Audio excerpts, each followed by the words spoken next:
Welcome to Revelation Unraveled.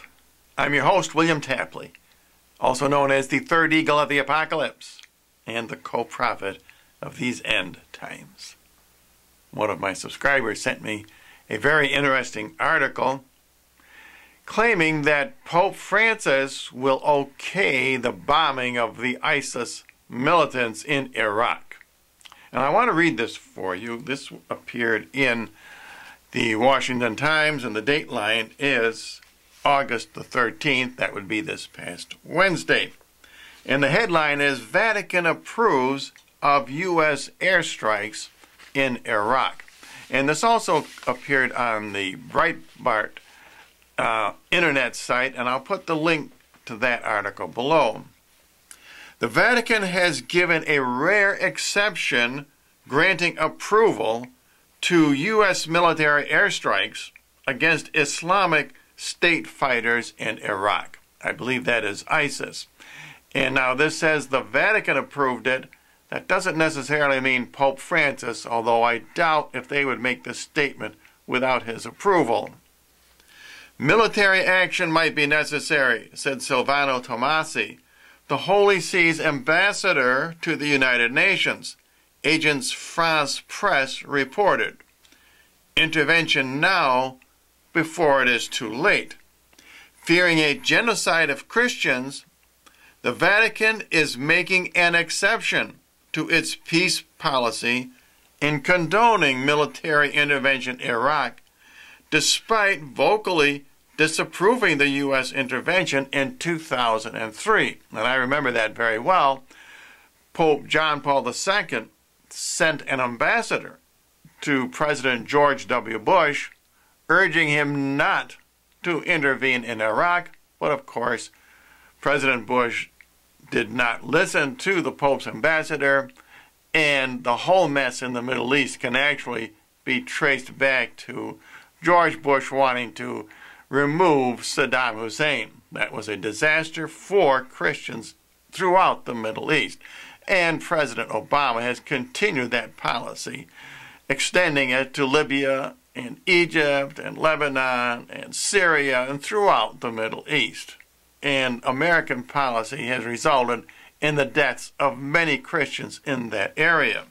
And this article continues, those supplying arms and funds to the fundamentalists and the countries tacitly supporting them must be revealed, Mr. Tomasi added. Rabban El-Qas, the Chaldean bishop of Ahmadiyya, agreed, arguing that intervention is needed to stop the wolf getting to the flock to kill, eat, and destroy, AFP reported. Well, I disagree. This is not how Islam is to be defeated. Now, I admit, back in 1571, at the Battle of Lepanto, military action did defeat the great Turkish fleet. In fact, that was approved and organized at that time by Pope Pius V. However, the situation now is completely different. The Pope gave credit to Mary and the Rosary for that victory, and that feast day, October the 7th, the date of the victory, is now the feast of Our Lady of the Rosary in the Catholic Church. However, at Fatima, Mary said that our victory will be completely different. It will not be military. It must be spiritual. She told Lucy, the seer at Fatima, that the Pope must consecrate Russia to her Immaculate Heart. And that is how world peace will be achieved at this time.